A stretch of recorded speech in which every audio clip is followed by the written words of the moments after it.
Assalamualaikum warahmatullahi wabarakatuh. Kok di bawah semua?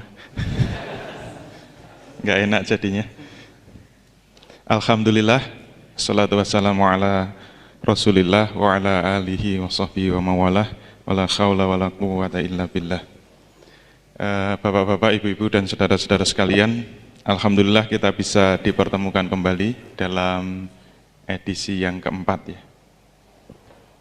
Mungkin ada yang baru pertama ikut, ada yang baru 2 kali ikut, ada yang 3 kali ikut, ada yang 4 kali ikut.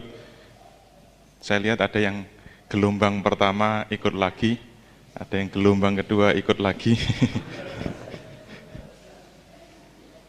Baik, malam hari ini kita akan masuk kepada solusi ekonomi Islam secara sistemik. Jadi ini merupakan solusi yang barangkali kita tunggu-tunggu. Nanti boleh setuju, boleh tidak, bisa kita diskusikan. Yang jelas, materi terakhir, edisi yang ketiga, kita sudah tahu bagaimana kapitalisme sebagai sebuah sistem, itu kalau dia sakit, dia akan menimbulkan krisis ekonomi.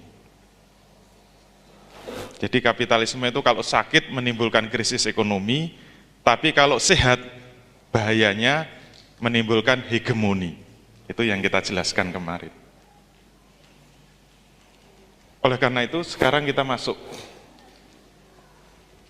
sistem ekonomi Islam sebagai solusi yang sistemik. Seperti janji saya dulu, memang kajian bisnis kita awali dengan cara pandang yang sangat luas, seutuhnya. Sehingga nanti kita bisnis itu tahu posisi kita masing-masing. Nah, sebagai sebuah sistem ekonomi, maka kemarin sudah saya singgung. Kalau saya berbicara sistem, maka mohon maaf ini gambarnya agak saru, tapi sudah saya sensor ya. Kemarin sudah saya singgung, cuma ilustrasinya belum ada. Kalau kita bicara sistem, maka kita ibaratnya bicara tubuh manusia. Sistem ekonomi itu juga seperti tubuh manusia, maka kita harus melihat ibarat manusia, kita pecah unsurnya jadi 4. Itu kemarin yang sudah kita jelaskan. Yang pertama adalah tubuhnya. Sistem ekonomi kapitalisme itu tubuhnya apa? Tubuhnya adalah pasar bebas atau liberalisme. Itu tubuhnya. Kemudian aliran darahnya. Kemarin sudah kita singgung, aliran darahnya adalah aliran uang kertas. Kemudian yang ketiga, jantungnya. Kira-kira jantungnya apa? Kemarin saya singgung, yang disebut jantung itu pusat peredaran darah. Kalau disebut jantung berarti seluruh aliran darah itu masuk ke dalamnya, dan yang disebut jantung itu seluruh aliran darah juga keluar darinya. Maka dalam sistem ekonomi kapitalis, dia juga punya jantung, di mana seluruh aliran uang itu akan masuk ke dalamnya, dan seluruh aliran uang itu juga akan keluar darinya. Tidak ada aliran uang yang tidak masuk ke dalamnya. Kita sudah tahu jantungnya apa? Lembaga perbankan. Itu jantungnya ekonomi kapitalisme. Kalau disebut jantung, kita bisa tahu, itulah yang menentukan hidup matinya ekonomi. Makanya kalau kita melihat terjadi krisis ekonomi, setiap kali terjadi krisis ekonomi, apa yang diselamatkan terlebih dahulu? Pasti jantungnya kan? Tidak mungkin kakinya itu diurusi, tangannya diurusi, pasti yang akan diselamatkan jantungnya. Masih ingat krisis moneter 97-98, masih ingat juga krisis 2008, selalu kalau terjadi krisis, yang akan diselamatkan dulu adalah jantungnya. rakyat mau mati kelaparan nggak penting. 9798 menyelamatkan jantung ini digelontorkan sekitar 650 triliun uang zaman itu ya. Ingat, kurs dolar itu masih kira-kira 2.500, acuannya itulah kira-kira. Sekarang sudah 4 kali lipat atau 5 kali lipat. Itu untuk menyelamatkan jantung ini. Tapi nggak ada apa-apanya dibanding dengan Amerika. Kalau kita 650 triliun, kalau Amerika 6.000 triliun untuk menyelamatkan jantung, krisis 2008. Nah, yang paling penting lagi apa? Setelah bicara jantung, yaitu apa? Pompanya. Jadi punya jantung itu nggak ada gunanya kalau nggak bisa mompa. Pernah lihat orang mati? Pernah lihat mayat? Itu seluruh tubuhnya komplit loh itu. Kepalanya ada, gembungnya ada, kakinya ada, tangannya ada, jantungnya juga ada. Tapi kenapa mati? Karena jantungnya tidak berdenyut.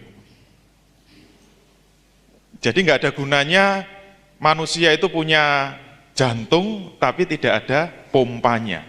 Nah sekarang yang memompa seluruh aliran darah itu apa?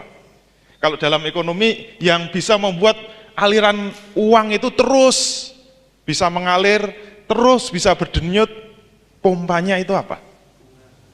Kemarin sudah kita singgung, pompanya tidak lain adalah suku bunga.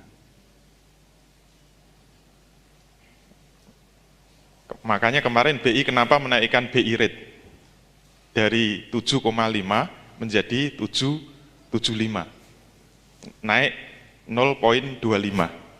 Kenapa suku bunganya dinaikkan? Karena BBM dinaikkan. Kalau BBM dinaikkan pasti akan menimbulkan inflasi. Kalau inflasi itu melonjak tinggi, istilah dalam ekonomi itu terjadi overheating, pemanasan. Kalau tubuh terlalu panas, obatnya apa? Maka yang harus di-setel pompanya. Bagaimana agar panas tidak terlalu tinggi, bagaimana agar inflasi turun, maka resepnya suku bunga harus dinaikkan. Makanya langsung keputusan kenaikan BBM langsung diikuti dengan kenaikan BI rate dari 7,5 menjadi 7,75. Insya Allah itu merupakan bunga bank tertinggi di dunia. Nggak ada lawannya. Sekaligus itu untuk menarik pelarian dolar yang sudah keluar dari Indonesia. Gara-gara apa? Suku bunga the Fed naik, Federal Reserve naik. Kalau suku bunga Bank Amerika naik, itu akan membuat tarikan dolar yang ada di Indonesia kesedot ke sana. Dan itu sangat bahaya bagi tubuh Indonesia. Kalau dolar sampai kesedot ke Amerika, berarti jumlah dolar akan turun. Kalau jumlah dolar turun, dolar akan naik, rupiah akan jeblok. Nembus 12.000 kan. Kenapa? Suku bunga Amerika dinaikkan. Itulah hebatnya suku bunga. Nggak main-main. Jadi cukup ngatur bunga naik, bunga turun, itu aliran darah langsung ke sana kemari. Jadi kuncinya apa? Pompa jantungnya. Inilah yang disebut sistem ekonomi kapitalisme. Oke, sudah paham? Itulah tubuh kapitalisme. Maka tawaran saya dulu, kalau ikut kalau ikut edisi 1, 2, 3, maka memang tawarannya ada 2. Kita mau katakanlah ini tubuh yang tidak islami, kemudian sering menimbulkan krisis ekonomi, atau kalau dia sehat akan menghegemoni. Nah, kita mau memperbaikinya bagaimana? Selalu ada 2 kemungkinan. Apakah mau kita perbaiki secara parsial, atau kita lebih suka dengan tubuh kita sendiri. Kita lebih suka memiliki tubuh sendiri, berarti lebih suka memiliki sistem ekonomi sendiri. Itu terserah umat Islam. Ini umat Islam kan? Terserah. Maka kalau kita setuju dengan pilihan pertama, yaitu perbaikan secara parsial, maka kita nggak usah cari tubuh yang lain, kita pelototi saja ini tubuh kapitalis. Maka kalau ingin memperbaiki, mulailah dari jantungnya. Dengan cara apa? Jantung babi ini misalnya kemarin kan analoginya kayak gitu. Bagaimana agar menjadi jantung sapi gitu loh. Kalau Anda disodori jantung babi, bagaimana supaya halal dimakan, itu caranya gimana? Dicuci 7 kali, salah satunya dicampur tanah.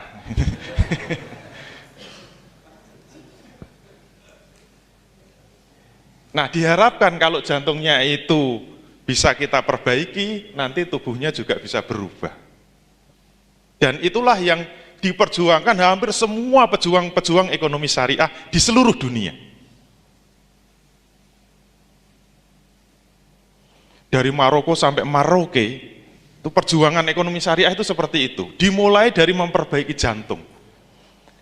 Dan ini merupakan keputusan dari pertemuan yang diinisiasi oleh konferensi tingkat tinggi dari negara-negara OKI. Itu sudah sejak tahun 71. Inisiasi itu sudah dimunculkan. Itu pertemuan negara-negara OKI untuk merumuskan. Mereka itu sudah sadar. Itu yang ketemu pakarnya itu hampir semua doktor-doktor ekonomi Islam yang pokoknya dokter ekonomi yang menguasai Islam, sekitar 600 makalah itu dipresentasikan. Semuanya setuju bahwa ekonomi sekarang adalah ekonomi kapitalisme, ini ekonomi yang harus kita lawan, harus kita rubah. Terus caranya ngerubah gimana? Akhirnya melahirkan deklarasi munculnya perbankan syariah. 71 cikal bakalnya sudah ada. Itu pertemuan seluruh ekonom muslim dunia. Ada 600 makalah yang dipresentasikan.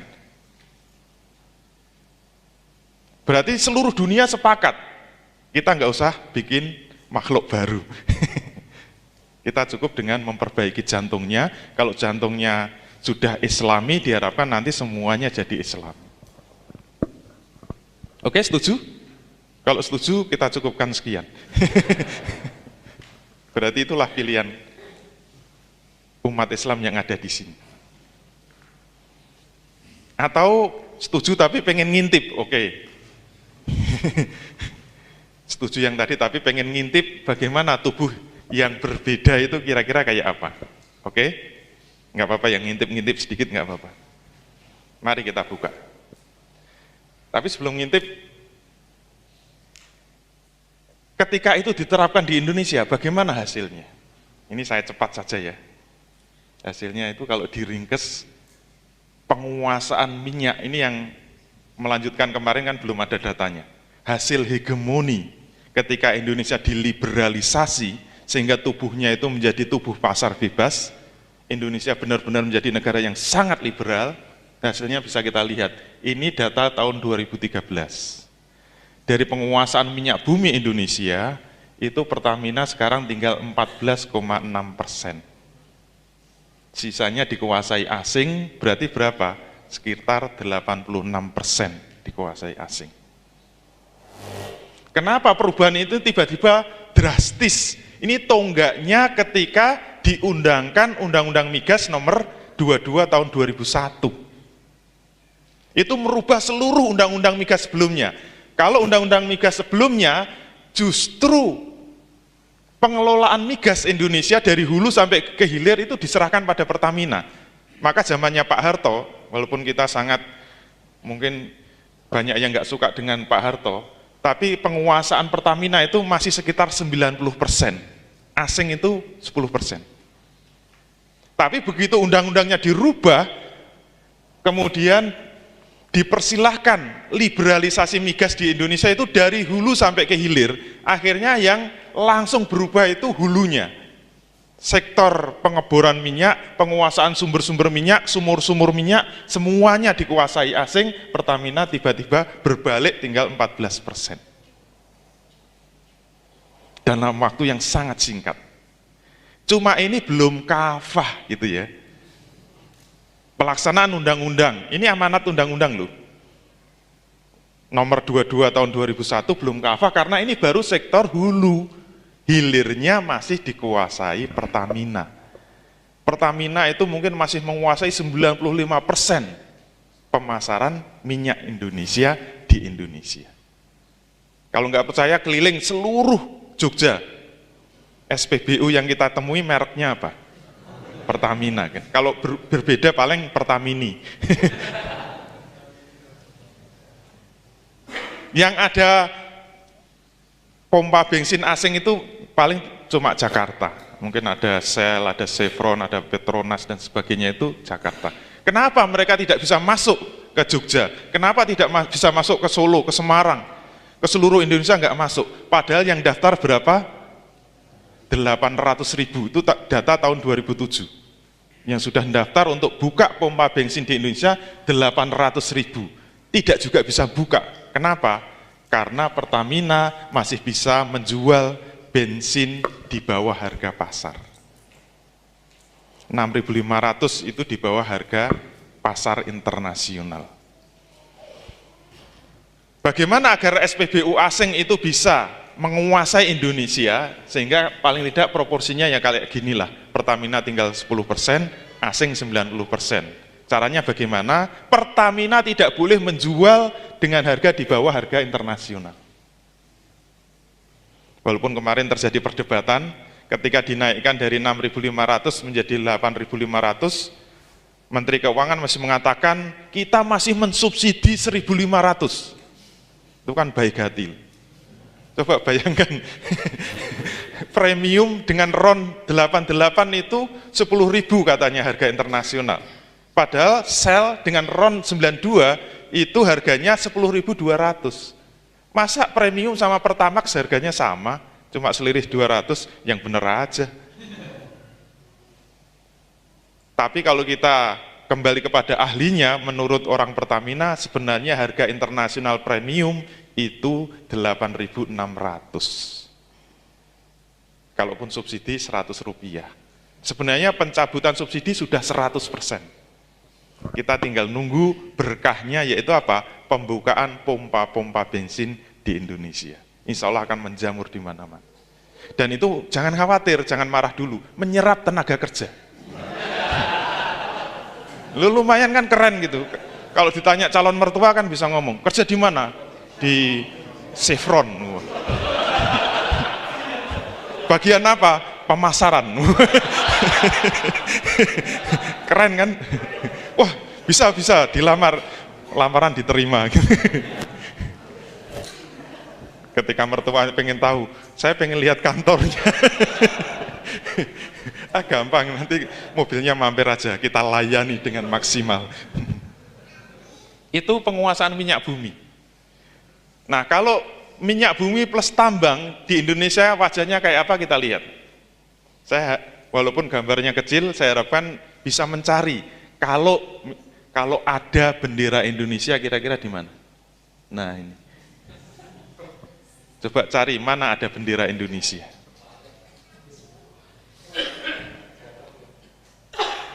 Hampir semuanya adalah bendera, yang paling dominan bendera Amerika.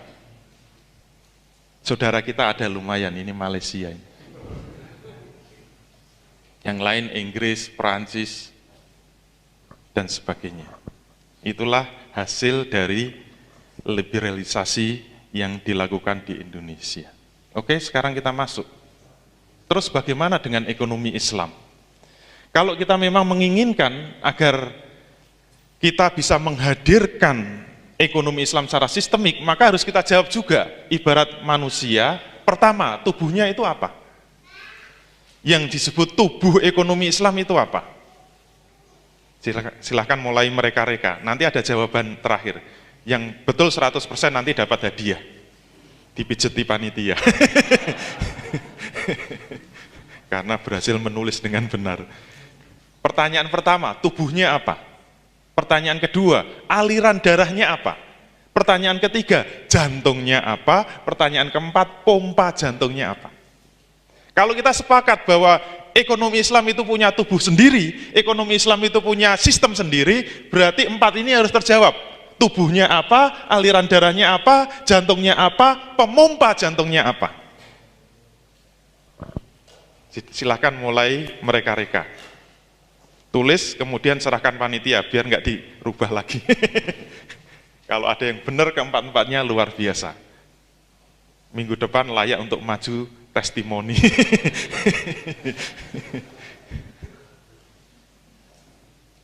Oke? Nah, jika ekonomi Islam adalah sebuah sistem ekonomi, maka semua harus ada. 1, 2, 3, 4 ini harus ada, semua harus berbeda dengan kapitalisme. Berarti tubuhnya beda, aliran darahnya beda, jantungnya beda, pemompanya beda. Kalau kapitalisme tubuhnya adalah pasar bebas, aliran darahnya uang kertas, jantungnya adalah lembaga perbankan, pemompanya adalah suku bunga, terus Islam apa?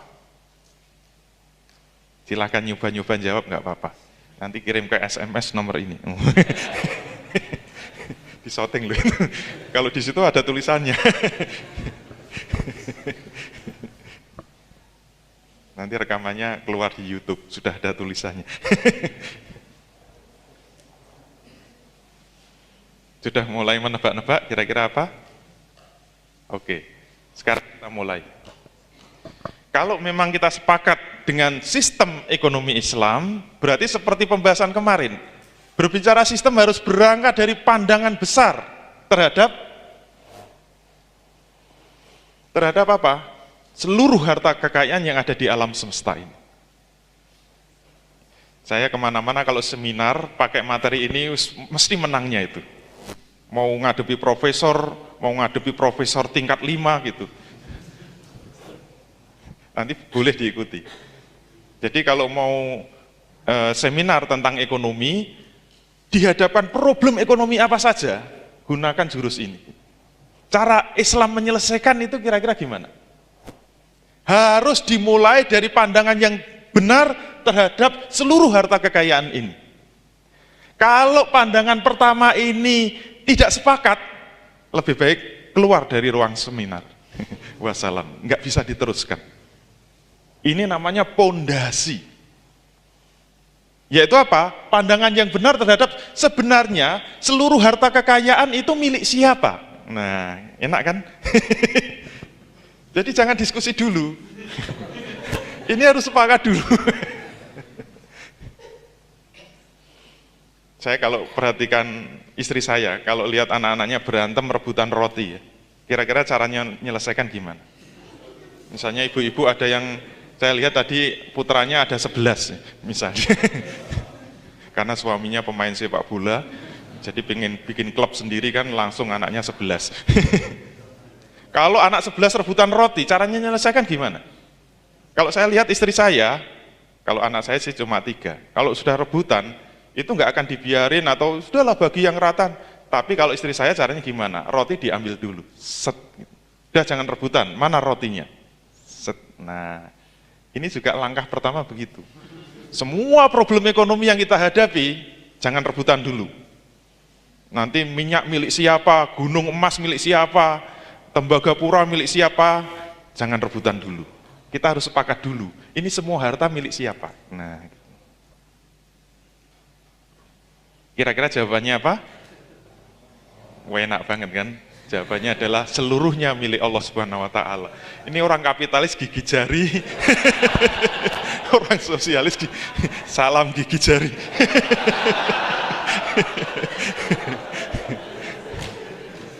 Saya bilang gini bukan nomor 2 loh, 2000.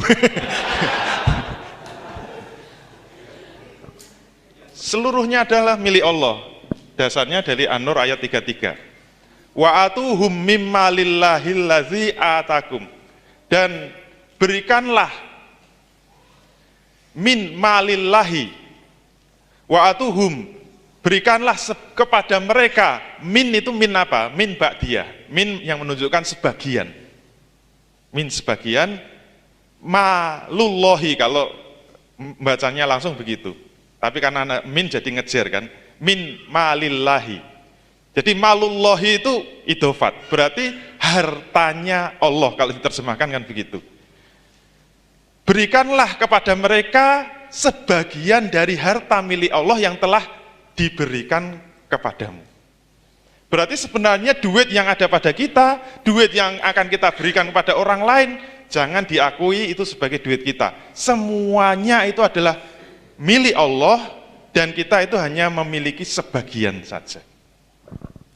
Jadi menurut An-Nur ayat 33, hakikatnya seluruh harta itu adalah milik Allah. Kalau ini tidak diterima, kita tidak bisa bicara ekonomi Islam. Sampai ujung dunia kita nggak bisa bicara ekonomi Islam. Jadi kalau teman-teman mau bicara bisnis syariah, mau bicara ekonomi Islam, mau bicara ekonomi syariah, mau bicara syariah apa saja, Islam apa saja, harus dimulai dari ini. Nanti transaksi apa saja harus difahami dengan pondasi ini. Sebelum memulai bisnis apapun juga. Dengan siapapun juga. Dengan orang kafir nggak apa-apa. Yang penting sepakat, setuju enggak? Kalau enggak, tidak bisa kita lanjutkan bisnisnya. Oke? Ini pondasi pertama. Terus pondasi kedua apa? Kalau seluruh harta itu milik Allah, maka pertanyaannya bagaimana dengan posisi manusia? Bolehkah manusia memiliki harta? Jawabnya apa? Boleh enggak manusia memiliki harta yang itu sebenarnya hartanya Allah? Jangan rebutan ya. Bagaimana dengan posisi manusia? Boleh tidak manusia itu memiliki harta? Maka kita harus tanya sama yang punya. Yang punya siapa? Allah Subhanahu wa taala. Jawabnya apa? Ternyata posisinya itu istikhlaf. Maksudnya apa? Boleh memiliki harta asal dengan izin Allah Subhanahu wa taala. Dalilnya surat Al-Hadid ayat 7. Wa anfiqu mimma ja'alakum mustakhlafina fi. Dan infakkanlah atau belanjakanlah harta yang Allah telah menjadikan kamu itu menguasainya. Jadi kata kuncinya kata istikhlaf.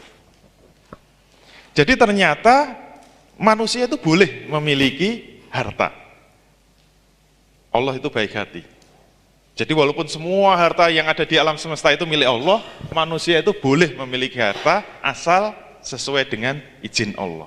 Maka yang harus kita pahami, makna istikhlaf itu apa? Makna istikhlaf itu bukan kepemilikan yang hakiki. Ibaratnya gini, biasanya saya membuat ilustrasi, misalnya saya punya rumah, kemudian saya tinggal kuliah ke Malaysia bersama anak istri. Rumah saya kosong, ada 10 kamar. Kemudian ada mahasiswa yang pengen tinggal di rumah saya. Boleh nggak dia langsung tinggal di situ, langsung masuk di situ, tidur di situ? Boleh? Nggak boleh. Harus izin pemiliknya. Tunggu sampai saya mengizinkan. Maka kalau saya izinkan, dia boleh tinggal di situ. 1 kamar dia tempati, 9 kamar masih tersisa kan? Dia kesepian. Karena rumah saya deso. Terus bagaimana 9 kamar yang lain? Kemudian dia punya inisiatif. Daripada saya sepi, ini kamar nganggur, dia punya inisiatif, yang 9 itu dikoskan. Boleh nggak? Ini kan mahasiswa yang kurang ajar kan? Bukan rumahnya kok dikoskan. Bagaimana agar boleh? Harus izin saya. Telepon kayak atau SMS atau kirim email sampai saya jawab. Begitu saya jawab, boleh silakan. Kemudian teman-temannya ngekos di situ, bayar di situ. Dia dapat duit banyak. Setelah dapat duit untuk apa? Dipakai untuk beli nasi, beli makan, dimakan bareng-bareng sama temannya. Boleh nggak? Itu mahasiswa yang kurang ajar juga. Kenapa? Itu bukan duitnya. Jadi begitu dapat duit, mau dibelanjakan, harus izin ke saya lagi. Ini mau saya pakai makan, boleh nggak Pak? Tunggu sampai saya menjawab. Begitu saya jawab, boleh, silahkan. Nah, baru dibelanjakan. Itu ya yang disebut posisi istikhlaf. Itu pondasi yang kedua. Kalau ini tidak disepakati, jangan bicara ekonomi Islam. Jangan bicara bisnis syariah. Percuma. Oke? Sudah paham? Selesai. Mudah kan? Kalau dua pondasi ini diikuti, ditepati, ditaati, insya Allah semua akan berjalan dengan baik dan benar. Oke, sudah paham? Kalau sudah paham, saya tanya, Mas siapa namanya? Mahasiswa atau? Oh, mahasiswa. Siapa? Anggoro, Mas Anggoro. Misalnya Mas Anggoro. Kuliah dengan biaya sendiri atau dibiayai orang tua? Dibiayai orang tua. Nah, sekarang dipakai uji coba. Pertanyaannya. Enggak apa-apa, salah enggak apa-apa. Kalau salah mahasiswa gitu. Kalau benar pengusaha. Sekarang saya tanya. Untuk mengetahui ini sudah berjalan sesuai dengan ekonomi Islam atau tidak, kita tanya. Mas Anggoro itu setiap bulan dikirimi duit sama bapaknya untuk kuliah. Pertanyaannya, bapaknya Mas Anggoro ngirimi duit ke Mas Anggoro untuk kuliah, boleh apa enggak? Boleh apa enggak? Semua setuju? Bapak ngirimi duit kepada anaknya, boleh? Ini bapak yang kurang ajar. Kenapa? Tidak memahami ekonomi Islam. Enggak boleh. Ini pengusaha gagal semua ini. Jangan sekali-kali ngasih uang kepada anaknya. Enggak boleh. Kenapa? Bukan duitnya kok dikasih-kasihkan. Ya, bagaimana caranya agar boleh? Izin dulu sama yang punya duit, yaitu siapa? Allah Subhanahu wa taala. Bapaknya Mas Anggoro sebelum ngasih uang ke anaknya, tanya dulu kepada Allah Subhanahu wa taala. SMS kayak atau telepon terserah. Sampai dijawab. Kalau belum dijawab, jangan ngasih uang ke anaknya. Misalnya kalau nggak punya pulsa ya SMS saja. Ya Allah, saya mau ngasih duit kepada anak saya yang kuliah di Jogja. Boleh nggak ya Allah? Tunggu. Boleh. Nah, baru kasihkan. Malah pingsan. Mas Anggoro dapat kiriman ya, terus digunakan bayar SPP, boleh nggak? Nggak boleh, jangan tergesa-gesa. Jadi kalau mau bayar SPP, SMS dulu kepada Allah Subhanahu wa taala. Sampai dijawab. Kalau sudah dijawab boleh, baru gunakan untuk bayar SPP. Itu pondasi yang kedua. Artinya apa? Kalau kita setuju dengan pondasi ini, maka seluruh aktivitas bisnis kita tidak boleh kita lakukan sebelum tanya kepada Allah Subhanahu wa taala. Dulu pertemuan pertama sudah saya singgung. Misalnya kita mau bisnis secara bersama, berarti akan mendirikan perusahaan secara bersama. Judulnya apa? PT Dapur Ngebul misalnya. Kalau ingin mendirikan PT, tanya dulu sama Allah. Ya Allah, mendirikan PT, perusahaan dalam bentuk PT boleh enggak? Jangan main tabrak saja. Itu kalau kita konsisten dengan ekonomi Islam. Kita konsisten dengan bisnis Islam. Kalau enggak percuma. Berarti kita membangun bisnis tidak dengan pondasi yang benar. Itu. Nah, itu disebut pondasi. Maka kalau kita ingin tahu setelah pondasi kan kalau membangun rumah urutannya apa? Pondasi dulu baru kita membangun pilarnya kan. Dari pondasi inilah akan menghasilkan pilar. Nah, ternyata rumah Islam atau sistem ekonomi Islam itu pilarnya cuma 3. Simpel aja kan. Yang pertama, kepemilikan. Nah, dalam pembahasan kepemilikan ini nanti yang kita bahas adalah asbabut tamaluk, sebab-sebab kepemilikan. Jadi sebelum kita bisnis, sebelum kita mencari uang, maka kita harus tahu sebab-sebab kepemilikan. Setelah kita itu mendapatkan uang, kemudian kita mau tasarufkan, mau kita manfaatkan uang itu, maka ini juga harus mendapatkan izin dari Allah Subhanahu wa taala. Sebenarnya aslinya dua ini sudah cukup menjadi pilar ekonomi Islam. Asbabut tamaluk dan at-tasarruf fil milkiyah. Itu sebenarnya sudah cukup. Ini salah satu yang menjadi pondasi, kalau dalam buku saya dalilnya ada semua. Ini saya nggak promosi ya. Itu di ekonomi Islam mazhab Hamfara.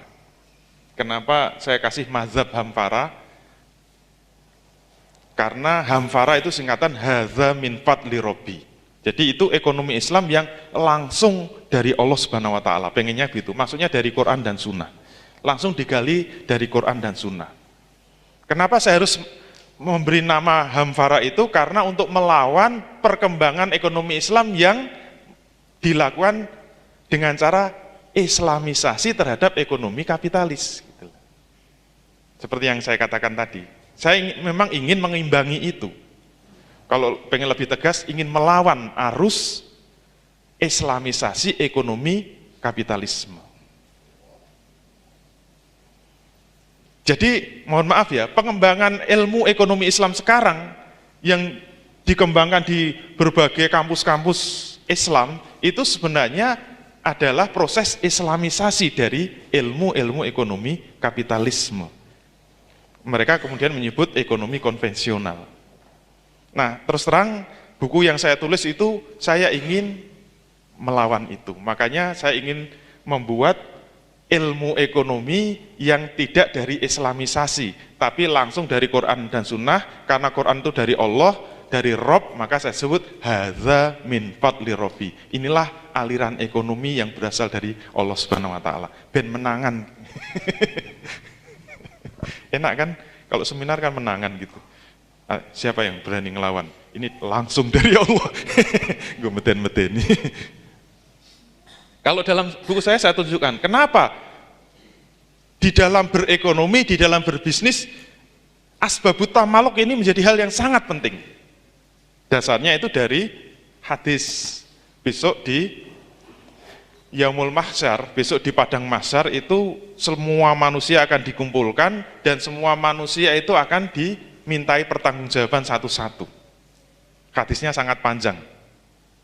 Jadi anak Adam itu tidak akan bergeser satu langkah pun besok di Padang Mahsyar sebelum selesai 4 pertanyaan. Aslinya itu 4 pertanyaan, tapi ada yang beranak 1 jadi 5 pertanyaan. Pertanyaan pertama itu simpel saja kan. Besok pengadilan Allah cuma ditanya 4 ya. Dihafalin aja, nanti jawabannya boleh nyontek. Yang pertama, kamu diberi umur. Kamu gunakan untuk apa? Berarti kalau nanti umurnya 80 tahun, itu jawabnya ya 80 tahun. Suruh jelasin satu-satu. Kamu diberi umur, kamu gunakan untuk apa? Pertanyaan kedua, kamu diberi masa muda, kamu gunakan untuk apa? Enggak tahu kenapa masa muda itu menjadi spesial di hadapan Allah. Berarti masa muda itu sangat menentukan. Ibarat usia itu usia yang paling prima dalam hidup manusia. Itulah yang menentukan masa depan manusia. Menurut teori masa muda itu 15 sampai 40 menurut orang psikologi.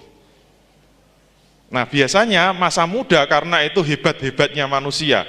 Mungkin otaknya lagi cemerlang-cemerlangnya, tenaganya lagi gede-gedenya, nafsunya juga gede. Kalau dia itu bejat, itu menjadi orang yang sangat bejat. Itu kuncinya masa muda. Tapi kalau dia menjadi orang baik, insya Allah itu dia jadi pejuang Islam yang sangat baik. Itu kuncinya masa muda. Nah, kalau sudah lewat 40 tahun, itu masa-masa yang sudah mapan, sudah established. Kalau masa mudanya gagal, dia jadi orang yang bejat, itu insya Allah bejat terus, susah itu dikembalikan ke jalan yang benar. Kecuali 1-2 yang ikut IBC, yang sudah tua, mohon maaf. Tetapi kalau masuk masa mudanya itu berhasil melewati usia 40, insya Allah kalau baik itu susah dibelokkan juga, insya Allah akan baik terus. Itu barangkali begitu. Kenapa masa muda ditanya secara khusus? Nah, yang paling penting yang ada hubungannya dengan ekonomi, pertanyaan ketiga, yaitu berkaitan dengan mal berkaitan dengan harta. Ternyata khusus pertanyaan tentang harta itu buntutnya dua. Kamu diberi harta, pertanyaan pertama, kamu peroleh dari mana? Bagaimana cara kamu mendapatkan harta itu? Itu pertanyaan pertama. Pertanyaan kedua, terus setelah dapat harta, kamu gunakan untuk apa? Nah inilah yang menjadi dasar itu. Jadi kalau kita ingin benar di dalam bisnis, benar di dalam mengelola harta, maka yang harus kita tanya dulu, cara memperolehnya itu benar apa salah? Kamu peroleh dari mana? Kemudian setelah memperoleh harta, kamu manfaatkan untuk apa? Itu juga harus benar. Sebenarnya dua ini sudah menyelesaikan semua problem ekonomi. Tapi kenapa harus ada pilar yang ketiga? Rahasianya, pilar yang ketiga ini untuk menjamin bahwa tidak semua manusia itu bisa terlibat dalam bisnis. Tidak semua manusia bisa terlibat dalam aktivitas ekonomi. Pasti nanti ada manusia yang tersingkir. Yang di dalam ekonomi kapitalisme, kalau ada yang tersingkir, itu tidak ada yang bertanggung jawab. Mati yo dewe gitu. Artinya begitu. Dalam teori ekonomi kapitalis itu gitu. Siapa saja yang tidak bisa berperan dalam salah satu faktor produksi, apakah menyewakan lahan, atau menyewakan tenaga, atau menyewakan modal, maka dia akan tersingkir dari arus perputaran ekonomi. Circular flow of economics. Dia akan keluar dari lingkaran itu dan tidak ada yang bertanggung jawab. Karena teori pasar bebas itu akan bisa menyelesaikan semua problem ekonomi. Pertama adalah produksi, kedua konsumsi, yang ketiga adalah distribusi. Bisa selesai dengan hanya mekanisme pasar bebas. Maka kalau tidak bisa terlibat dalam arus ekonomi itu, dia tersingkir. Nah, Islam itu perlu pilar yang ketiga, yaitu tauzi'us tsarwah bainan nas, distribusi harta kekayaan di tengah-tengah manusia. Dalilnya apa?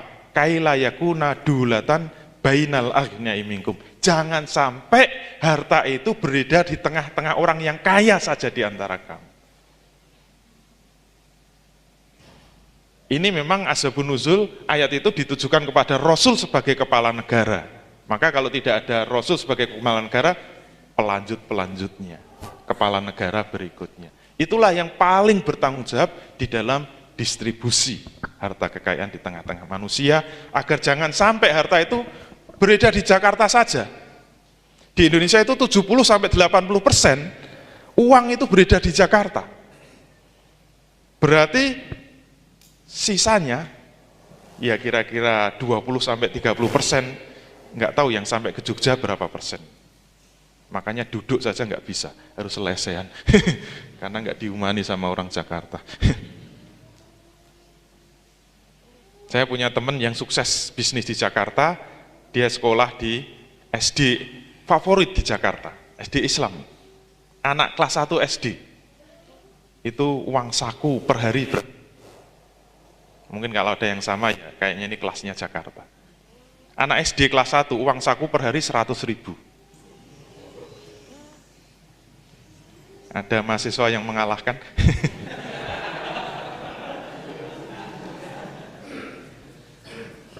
Kelasnya Jakarta, nggak usah kaget. Itulah 3 pilar di mana semuanya harus mendapat izin dari Allah Subhanahu wa Ta'ala. Oleh karena itu, setelah tahu izin dari Allah Subhanahu wa Ta'ala, ini bisa kita gunakan untuk menyelesaikan semua problem ekonomi yang tidak bisa diselesaikan oleh kapitalisme, yang hanya menimbulkan hegemoni di dalam kapitalisme. Solusinya sederhana saja. Kita mulai dari kepemilikan dalam pandangan ekonomi Islam.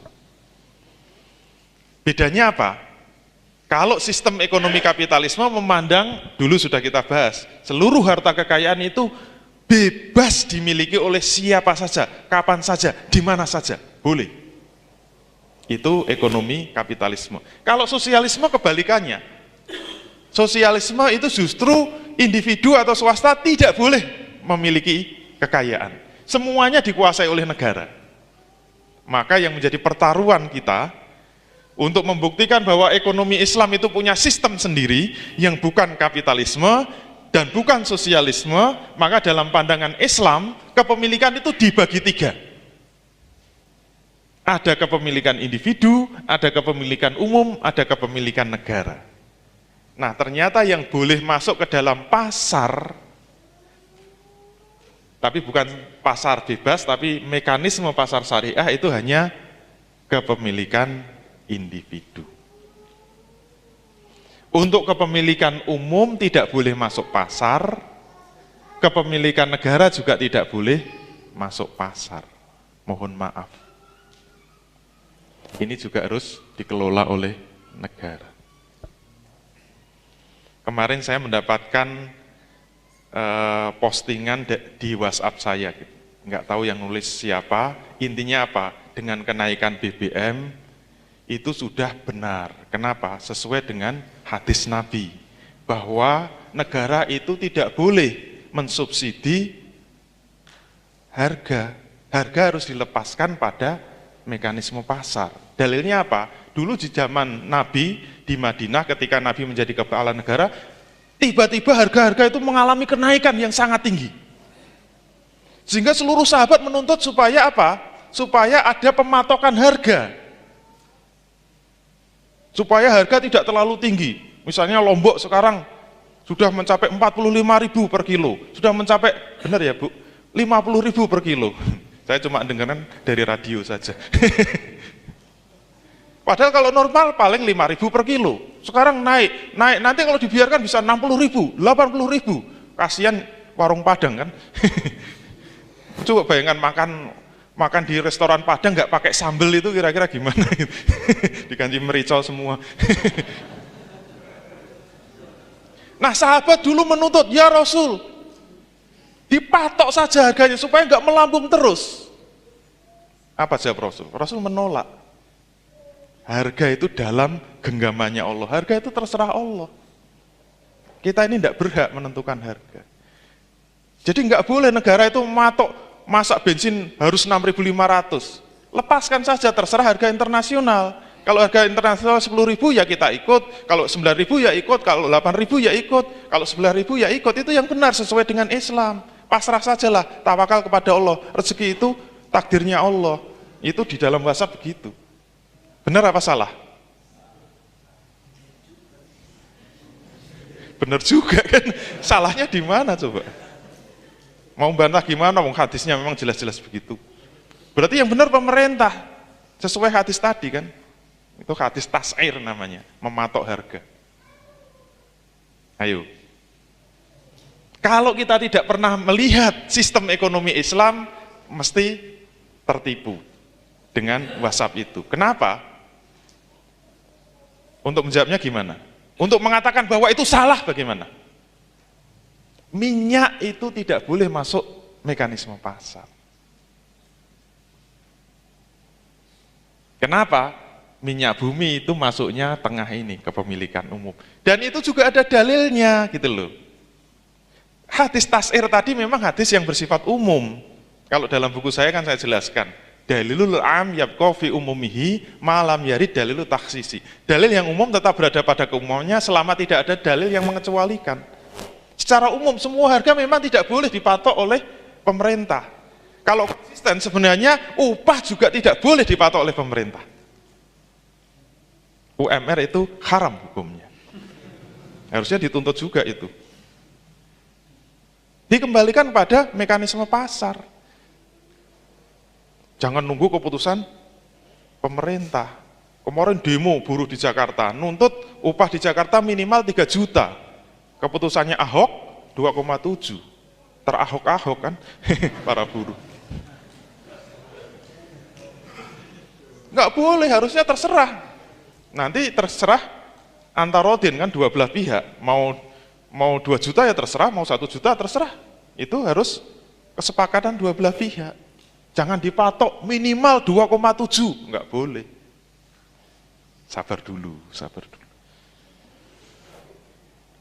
Ternyata jangan berbicara ekonomi pasar dulu. Semuanya harus masuk pasar. Ini nanti nggak beda dengan kapitalis. Ternyata lihat dulu barangnya.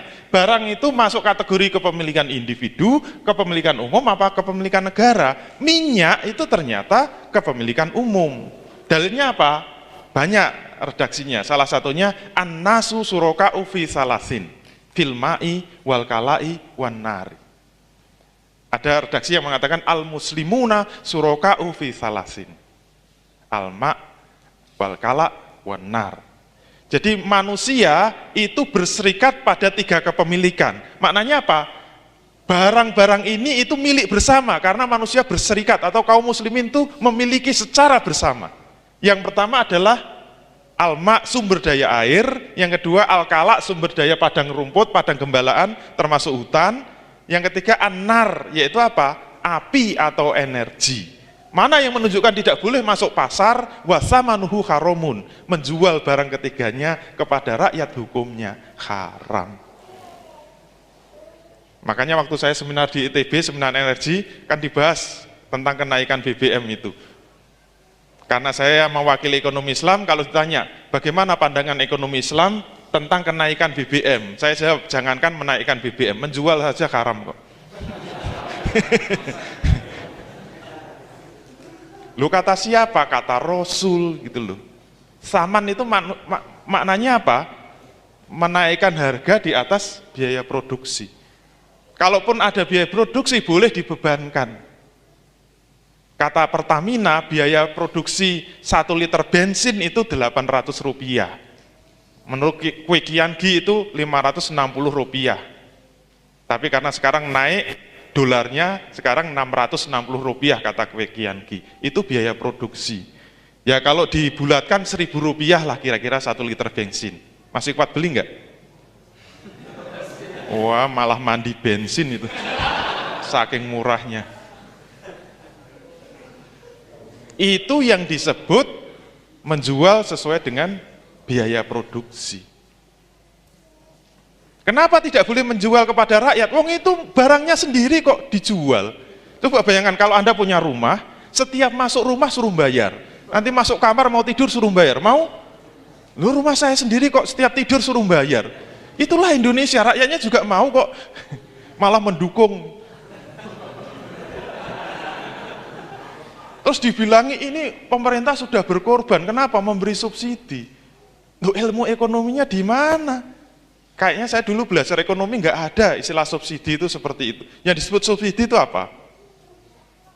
Biaya produksi, misalnya biaya bensin, biaya produksinya berapa? 800 rupiah, kemudian dijual 500 rupiah. Nah itu disebut subsidinya berapa? 300 rupiah. Loh kalau biaya produksi 800 dijual 6.500 kok subsidi? Itu ilmunya dari mana? Ternyata subsidi itu dari harga internasional. 10.000 lah kita jual 8.500 masih subsidi 1.500. Angkanya dari mana itu?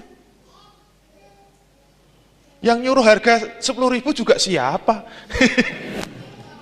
Yang menentukan harga internasional itu kan di NYMEX itu kan,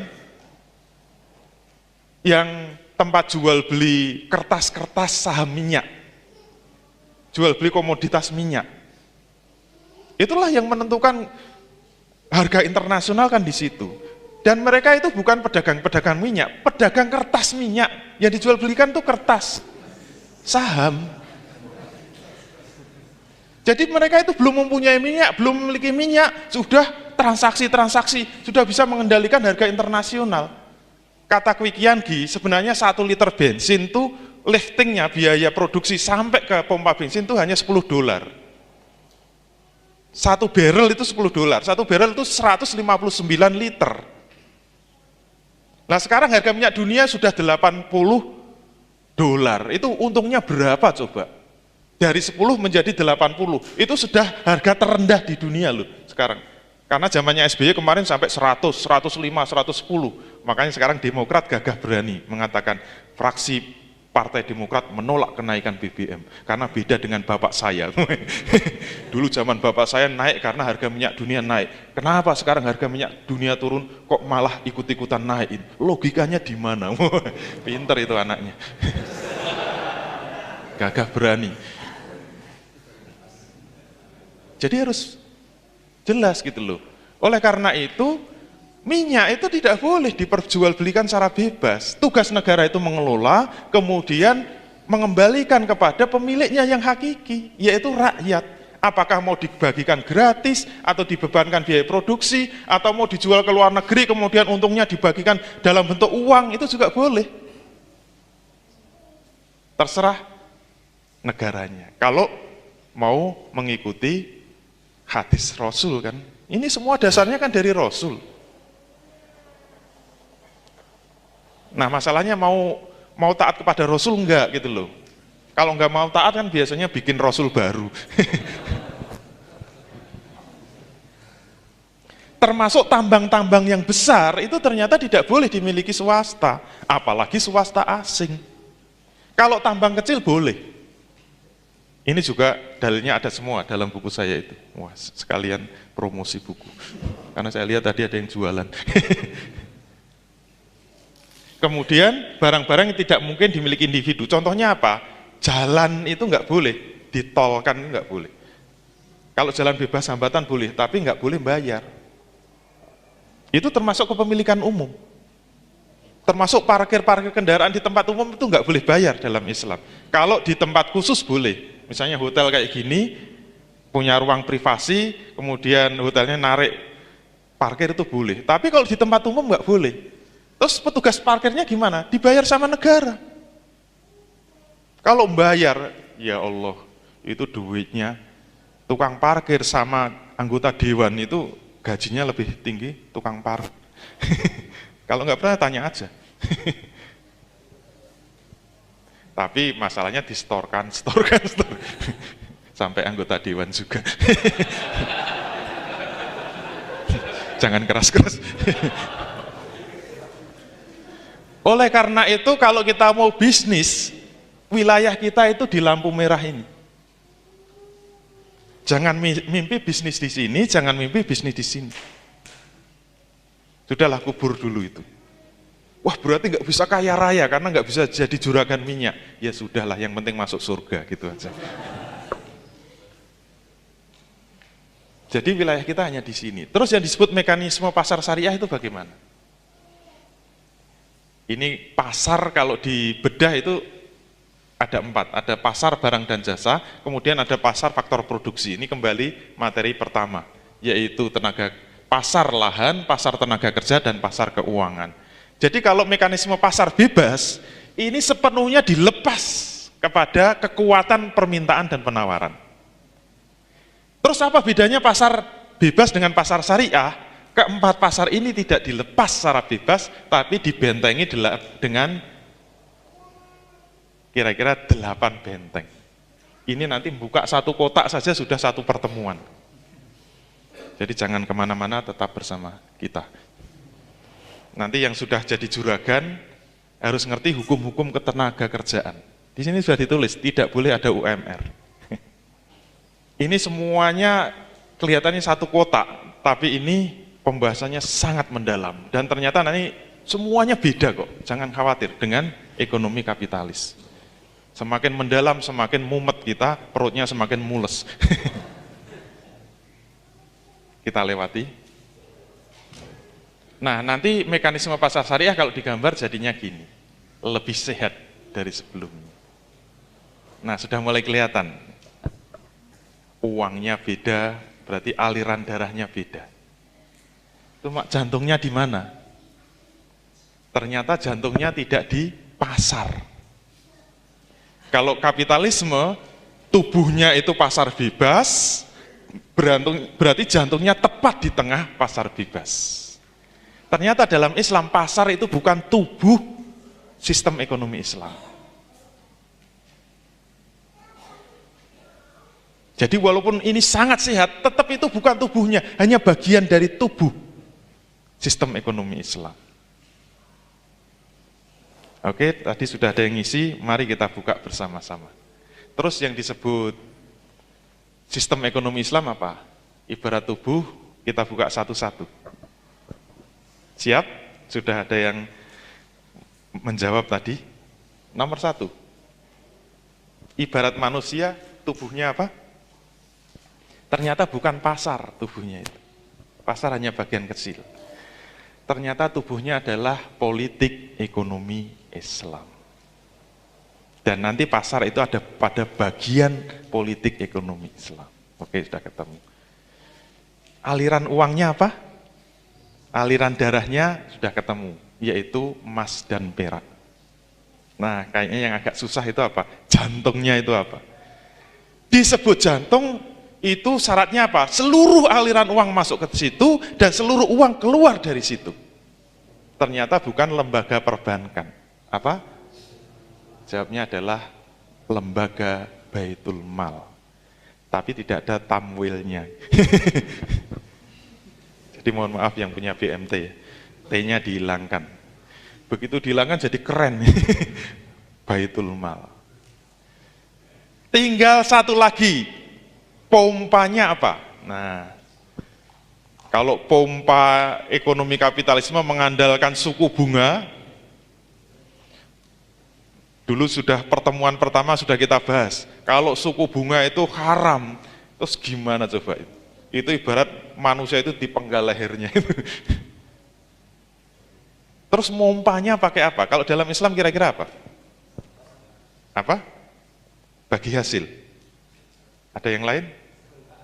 Ingat, pompa itu harus berhubungan dengan lembaganya. Siapa yang bisa menyedot uang masuk ke Baitul Mal, dan siapa yang bisa mengeluarkan uang dari Baitul Mal, itulah pompanya. Yang kalau pompanya itu tidak ada, ini semua tidak bisa jalan, ibarat tubuh itu mati. Kenapa? Nggak ada pompanya. Itu semua darah berhenti, semua uang itu berhenti, semua bisnis berhenti. Kenapa? Nggak ada pompanya, nggak ada yang bisa menyedot masuk ke dalamnya, dan nggak ada yang bisa memompa keluar darinya. Terus pompanya apa? Ada yang tahu? Kayaknya perlu dapat hadiah deh yang tahu. Apa?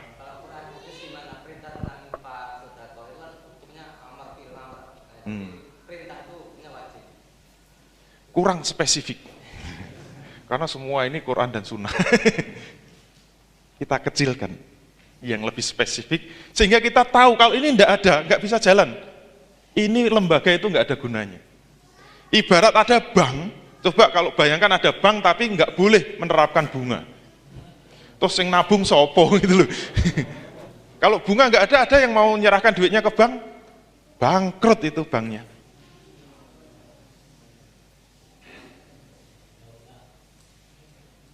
Semuanya ini daulah.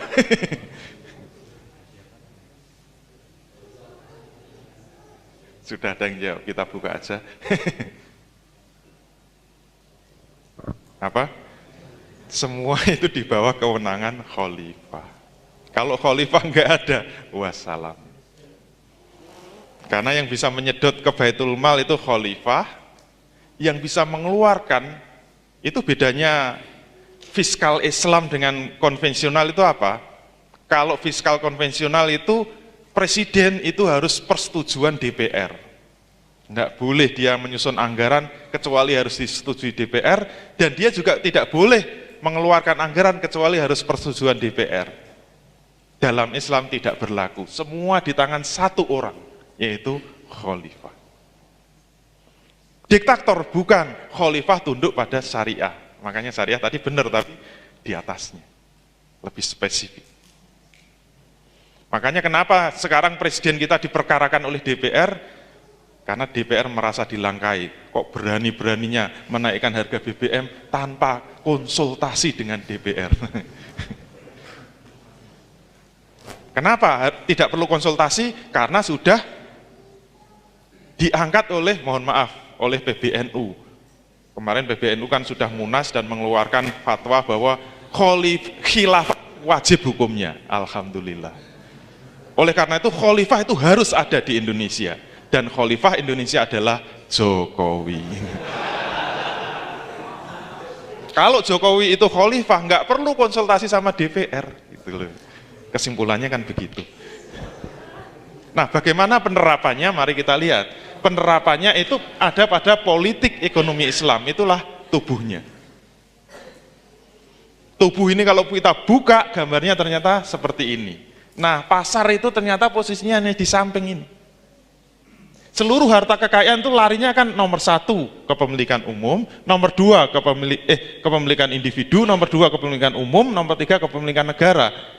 Dan nanti dari pasar itu ada tetesannya, zakat, infak, sedekah. Jadi mohon maaf, yang terlalu semangat dengan zakat itu bukan jantungnya ekonomi Islam. Zakat itu hanya bonus. Hanya tetesan yang masuk ke jantung. Zakat, infak, sedekah. Kemudian yang gede mana? Kalau Indonesia insya Allah kepemilikan umum itu masuknya gede, masuk ke kas kepemilikan umum. Nah, kepemilikan negara ini masuk kas kepemilikan negara. Saya punya hitungan simulasi kasar, tapi sudah lama, tahun berapa? 2010. Ini Profesor Fahmi Ambar yang mengolah. Itu APBN Indonesia masih 1.000 triliun. Kalau kepemilikan umum dikelola secara benar dan masuk ke kas Baitul Mal, dalam rupiah kita dapat 1.764 triliun. Padahal APBN hanya 1.000 triliun, surplusnya berapa? 700 triliun, tanpa memungut pajak sama sekali, free of tax. Sisanya aja 700 triliun, itu bisa untuk menggratiskan sekolah, rumah sakit, mahasiswa yang nanti sakit bisa sarjito terus. Pengennya opname terus karena nggak kuat bayar kos. Mumpung gratis. Oleh karena itu fungsi sentral Baitul Mal sebagai jantungnya ekonomi Islam, ini jantungnya itu, maka kuat tidaknya ekonomi Islam, jatuh bangunnya ekonomi Islam tergantung jantungnya ini. Kenapa kekhilafan dulu bisa berjalan dari sejak zaman Rasul sampai 1400 tahun? Nggak ada pengangguran, nggak ada kemiskinan. Semua makmur sejahtera. Nggak ada sepanjang sejarah Islam itu sekolah bayar itu. Mau sampai S3, S4, sampai S16 gratis. tis. Karena duitnya kuat. Ini bukan alam mimpi, ini bukan teori. Faktanya 1400 tahun sudah berjalan. Maka kalau Baitul Mal kuat, itu peruntukannya apa? Pertama, untuk memenuhi kebutuhan pokok individu, sandang, pangan, papan. Maknanya apa? Tidak boleh ada individu yang miskin, tidak boleh ada individu yang punya rumah. Kalau nggak punya rumah tinggal tunjuk jari, saya nggak punya rumah, nggak usah ke properti, kasih aja. Selesai. Memangnya kenapa sih ngasih uang kok, ngasih rumah ke rakyatnya? Dulu Imam Ali ketika jadi khalifah, dia mengatakan saya hanya bisa tidur tenang kalau kas Baitul Mal sudah kosong. Setiap ada uang masuk, langsung saya distribusikan kepada rakyat saya baru bisa tidur tenang. Kalau itu kas Baitul Mal masih ada uangnya, saya nggak bisa tidur. Coba jadi rakyatnya gimana itu? Kok belebekan duit itu? Mumet kan? Zaman Umar bin Abdul Aziz, itu nyari orang yang berhak menerima zakat itu sampai nggak ada. Itu ada orang dikasih, marah itu, tersinggung berat. Masa saya dikasih uang zakat itu? Memangnya saya miskin apa? Gitu loh. Tersinggung. Sekarang rebutan. Yang kaya ngaku miskin. Itu kasihkan tetangganya lagi marah, kasihkan tetangganya lagi marah. Akhirnya balik ke Baitul Mal. Gak ada yang mau terima. Dan ini bukan cerita mimpi ya, ini fakta. Yang kedua, untuk pemenuhan kebutuhan pokok masyarakat, pendidikan, kesehatan, keamanan. Jadi yang gratis tidak hanya pendidikan, kesehatan gratis, tidak hanya kesehatan, keamanan juga gratis. Itu TNI kasih kerjaan mengamankan kampung-kampung daripada gelutan sama polisi. Itu kelebihan energi kan. Lah sekarang kita malah rakyat suruh siskamling. Itu bukan tugas kita. Siskamling tugasnya TNI sama Polri, mengamankan rakyat, dan jangan minta dibayar. Itu harus gratis. Yang ketiga, membangun institusi berat. Umumnya pabrik pesawat terbang, pabrik mobil dan sebagainya itu negara yang membangun. Termasuk infrastruktur, jalan, jembatan, jalan tol semua tapi gratis semua gitu. Kan enak gitu loh. Yang ketiga, untuk kebutuhan permodalan usaha. Ini bisnisnya kumpul sini, tinggal tanya siapa butuh modal, kasih, nggak usah kembali. Itu ada bank syariah tutup sendiri kok, walaupun tidak haram ya. Akhirnya tutup sendiri, kalah saingan sama ini. Terus untuk keperluan simpan pinjam juga bisa. Jadi seperti bank itu bisa. Jadi bank itu tidak haram. Yang haram itu transaksinya. Kalau Baitul Mal jadi bank bisa sampai ke desa-desa untuk kebutuhan jasa, transaksi dan lain sebagainya itu bisa. Makanya dulu ketika zaman Umar bin Abdul Aziz, setiap selesai Jumatan ada 3 pengumuman. Pengumuman pertama apa? Siapa pengusaha yang butuh modal silahkan tunjuk jari. Akan dikasih modalnya dari Baitul Mal. Nggak usah kembali. Itu aja nggak ada yang tunjuk jari kok. Semua sudah pengusaha, sudah kaya semua. Pengumuman kedua, siapa yang sudah punya bisnis tapi masih punya utang, silahkan utangnya minta dibayari Baitul Mal, dibayari itu aja nggak ada yang tunjuk jari. Sampai pengumuman ketiga, siapa pemuda yang sudah punya bisnis tapi belum menikah karena nggak kuat bayar mahar, maharnya dibayari. Coba bayangin, itu aja nggak ada yang tunjuk jari. Makanya cukup sekian. Karena nggak ada yang tunjuk jari berarti nggak ada yang butuh modal. Terima kasih. Assalamualaikum warahmatullahi wabarakatuh.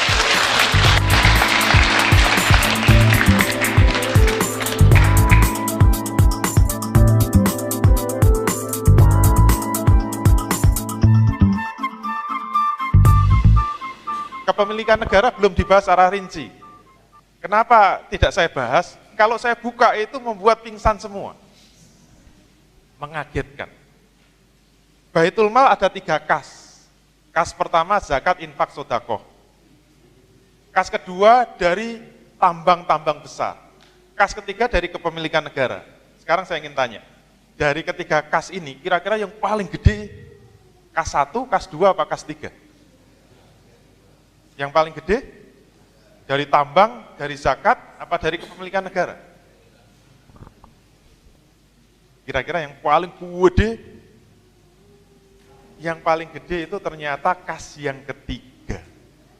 Itulah yang membuat kekhilafan Islam sepanjang sejarah itu tidak pernah bangkrut. Kenapa? Karena punya kas ketiga. Ini masih saya rahasiakan. Karena saya buka 1, misalnya tambangnya kosong, misalnya zakatnya lagi kosong, terus duitnya dari mana? Kas ketiga, caranya gimana? Salah satu sumbernya apa? Ghanimah. Kalau kosong gimana? Kita lirik Australia. Ingat, Australia itu penduduknya cuma 20 juta. Kita 250 juta. Jalan-jalan saja, itu insya Allah nggak ada ghanimah, fa'i itu. Fa'i itu nggak perlu ada futuhat, nggak perlu ada peperangan. Langsung menyerah, langsung tunduk, 1 benua Australia itu menjadi kas yang ketiga. Karena seluruh tanahnya menjadi tanah khorojiyah. Sumber kas ketiga kan tanah khoroj. Bayangkan, 1 benua, kurang apanya coba. Jadi yang tetap itu namanya khoroj, nanti yang bergerak di atasnya itu namanya fa'i atau ghanimah. Makanya saya rahasiakan. Supaya kalau nanti ada yang mengeluh, nanti kalau sudah tegak Islam, kemudian Freeport sudah habis tambangnya, gimana? Kan 3 gunung itu 2 sudah mau habis, tinggal 1. Makanya diperpanjang sampai 2041, karena masih 1 yang belum habis.